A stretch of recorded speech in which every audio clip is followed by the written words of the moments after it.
চান্দ্রা ইউনিয়নের যুব সমাজের মাঝে ঈদ উল আজহা উপলক্ষে প্রীতি ফুটবল খেলা সম্পন্ন। মোহাম্মদ আরিফুল ইসলামের তথ্যচিত্রে বিস্তারিত জানাচ্ছি আয়েশা আক্তার। চাঁদপুর সদর উপজেলার ১২ নম্বর চান্দ্রা ইউনিয়নে দীর্ঘদিন পর এলাকার যুব সমাজের মাঝে পবিত্র ঈদ উল আজহা উপলক্ষে প্রীতি ফুটবল খেলা সম্পন্ন হয়। ১০ জুন মঙ্গলবার বিকালে চান্দ্রাবাজার ইয়াকুব আলী স্মারক উচ্চ বিদ্যালয়ের মাঠে সিনিয়র ও জুনিয়র একাদশে বিভক্ত হয়ে প্রীতি ম্যাচ অনুষ্ঠিত হয়। খেলা শেষে উভয় দলের মাঝে গোলশূন্য ড্র হয়। পরে উভয় দলকে চ্যাম্পিয়ন করে পুরস্কার প্রদান করা হয়।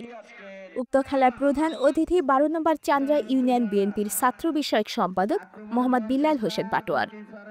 বিশেষ অতিথি হিসেবে উপস্থিত ছিলেন ইউনিয়ন বিএনপি সিনিয়র সহসভাপতি মোর্শেদ আলম মাস্টার, সহসভাপতি ফারুক আখুন, সাব্বির মিয়া, যুগ্ম সাধারণ সম্পাদক নাসির আহমেদ, সৌদি আরবের রিয়াদ শাখার বিএনপি সহসভাপতি আলমগীর হোসেন গাজী, কৃষক দলের সাধারণ সম্পাদক মুক্তার আলী, যুব দলের সাংগঠনিক সম্পাদক বাতিন জমাদ্দার, ১ নম্বর ওয়ার্ড বিএনপির সাংগঠনিক সম্পাদক সগির আহমেদ পাটোয়ারি প্রমুখ।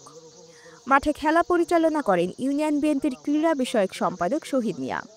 খেলায় মাঠের কানায় কানায় দর্শকের উপস্থিতি দেখা যায়। প্রধান অতিথি বিল্লাল হোসেন পাটোয়ারি বলেছেন, বিগত ১৫ বছর ফ্যাসিবাদের আমলে খেলাধুলা হারিয়ে গিয়েছিল, যুব সমাজকে ধ্বংসের পথে নিয়ে গিয়েছিল। চাঁদপুর জেলা বিএনপির সভাপতি শেখ ফরিদ আহমেদ মানিকের নির্দেশক্রমে প্রতিটি ইউনিয়নে ফুটবল প্রতিযোগিতার অংশ হিসেবে আমাদের এই আয়োজন। খেলাধুলার মাধ্যমে তরুণদেরকে মাদকসহ সব ধরনের অপরাধমূলক কাজ থেকে দূরে রাখতে হবে। তরুণ সমাজকে খেলাধুলায় এগিয়ে নিয়ে আসতে হবে।